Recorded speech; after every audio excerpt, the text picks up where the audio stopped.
Hi guys, it's Hannah and welcome back to the Dyslexic Reader and welcome to our first ever BukBang video. This is just something that I've decided to take a stab at. It's going to be like a mukbang because I'm going to be eating my lunch with you guys because I am running low on filming time. And I'm going to have some bookish discussions. So we have some mac and cheese for lunch today. It's just a simple one that I made of myself. It's roasted. But it's really creamy. Props to me for that. So today what I wanted to talk about, like bookish wise, was the whole kind of topic of like problematic books and what's deemed a problematic book, and we go after books that are problematic and authors that have problematic books. In some instances, like, there is call for that.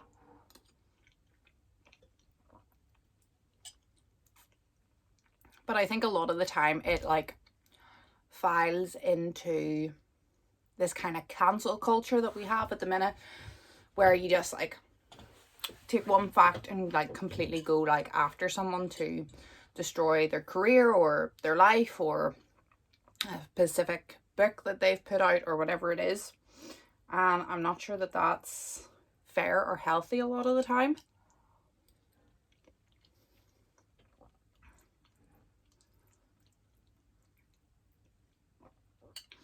And what really got me thinking about this was when I done my top books of last year, and I had on it the seven and a half deaths. It depends. Some in the UK it's only called the 7 deaths, but I know in America it's called the 7.5 deaths of Evelyn Hardcastle.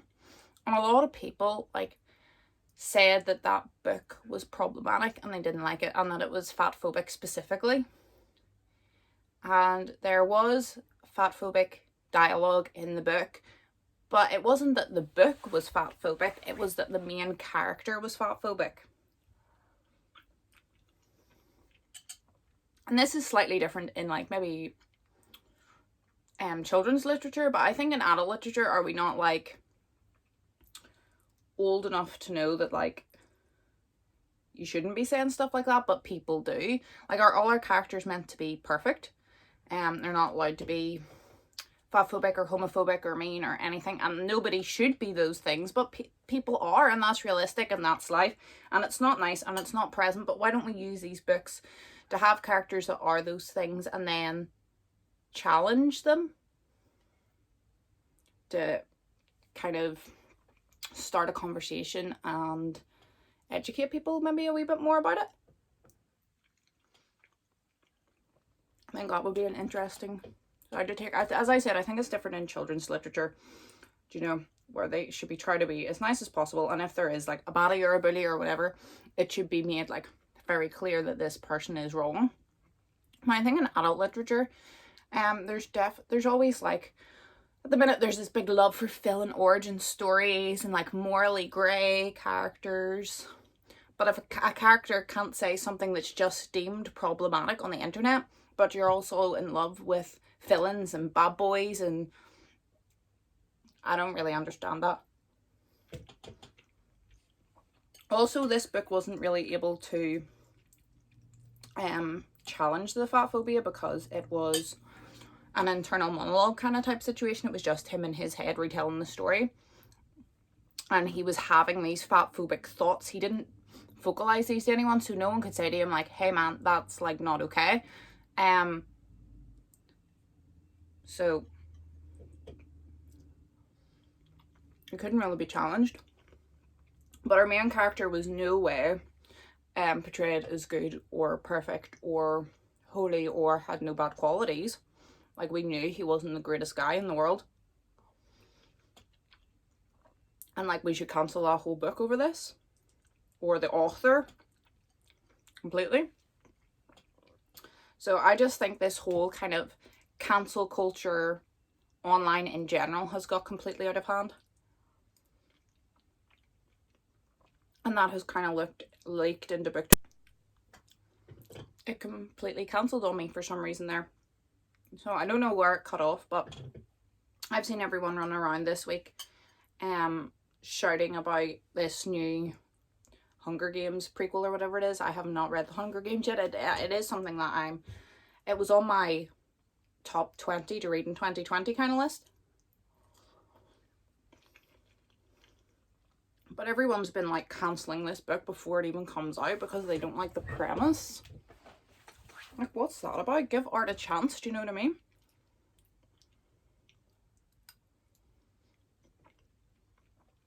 This mac and cheese is getting better as I get like further down into the bowl. It's getting more saucy. The top was a bit dry.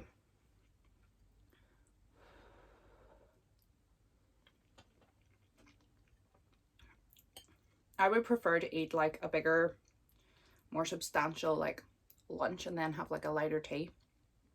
That won't happen today just because of what is working out, but if I could have like a roast dinner at lunchtime, like on a Sunday, and then just have like a sandwich for dinner, I think that suits my digestion better. Not that any of you care, but this whole like sandwich for lunch thing, obviously when you're working and stuff you've no options, although I always bring the most craziest packed lunches with me. Like, I'm that one person in the staff room that's like trying to cook soup like before half an hour's over, because I don't know, it just doesn't fill me. I'm not a big breakfast eater either, so the fact that I don't have like breakfast, like I need a big lunch to like keep me going. Well, I do have breakfast, but it's normally something very small and quick. But we've got really off the topic of discussion now, so that. I just wanted to get that off my chest and see if anyone else had like them same views, because a lot of the time it's hard on Twitter. You're looking and you're seeing this one argument and everyone's retweeting it and everyone's saying, yes, I agree, totally agree, and it's sometimes very hard to find a counter argument to these things.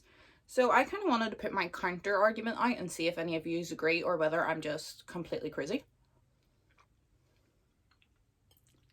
So to recap, I think the whole cancel culture thing's disgusting anyway. We're too quick to jump on bandwagons and go after people. But mainly, I think there's a massive difference between a problematic book and having problematic main characters, or any character, or themes. And there's really good ways to do this. As I said, the book that I was specifically sparked on for this topic wasn't able to do that because it was a monologue, so there was no discussion to be had, so they couldn't really say you're stupid. But I think it's a good opportunity to educate people. Like, if you had a book that had a homophobic character in it and you were able to have maybe the main character like discuss with them in like a reasonable adult like way, like the different points of view, and try to convince them to be more open and inclusive and accepting. And if that character even had a change of heart, which isn't realistic either that everyone will, but like that could really impact someone and really educate someone.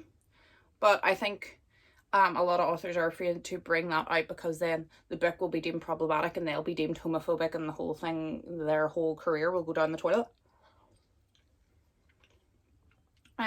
It's obviously sensitive. A lot of people would be sensitive to reading that and would find it really hard to read a homophobic character, but there's lots of books that I find really hard to read, and I just know myself, like I just educate myself on the books, and if I'm reading it and it's too hard, I put it down, or if I pick it up and think that has that, I like assess my, do you know, where I am mentally right now. Like, could I read it and be okay, or no, am I having a bit of a hard time and really I should probably stay away from a specific topic that I find hard to read. You know, again, it's different with children's literature, but as adults I think we should be able to assess these things. Maybe it's harder than that. I don't know, but I think especially in like the bookish community, whether it's on Twitter or BookTube or Instagram or anything, a lot of the books that we read we know about. Oh, I might be an exception to this, but books are reviews are out there, so I think it's very easy to find. Like, if you're reading a book and you're afraid it might contain a certain topic, There's loads of websites, platforms, friends that you can, librarians that you could go and ask, like, does this have this in it, and inquire after it, and you'll get honest responses. And also you see reviews out there. You know, when books come out, people put out reviews maybe before you get to it, and you would hear if it has A, B, or C in it. I'm completely rambling now, but the mac and cheese is delicious. But I wish I'd like had some like meat to go with it. Like if I had some like grilled chicken or something, that would make it even better. But I didn't have any grilled chicken. So I'm going to leave you guys with that today. I hope like this format goes well, because this was really easy for me just to bring my lunch up here, because it's a time, you know, I set aside every day anyway. And hopefully like this week, when I've been super busy, and I think I'm going to be super busy next week too, you know, it's like a time that's already set aside, and I can do both things at once, and then that's definitely a window in which I can film. It just means I'll get something out. And I do miss, I used to do my novelty chats every Sunday, and I stopped doing that for a lot of reasons, but I miss that kind of just picking a topic that's maybe prevalent in, you know, I guess like kind of bookish current affairs and just like getting off my chest what I think about it. Maybe I'm just, what's the word? Not canary, the bird. Contrary. You're all sitting laughing at me at home, but you know the word, just like opposing for opposing's sake. I'm probably just a bit of that too.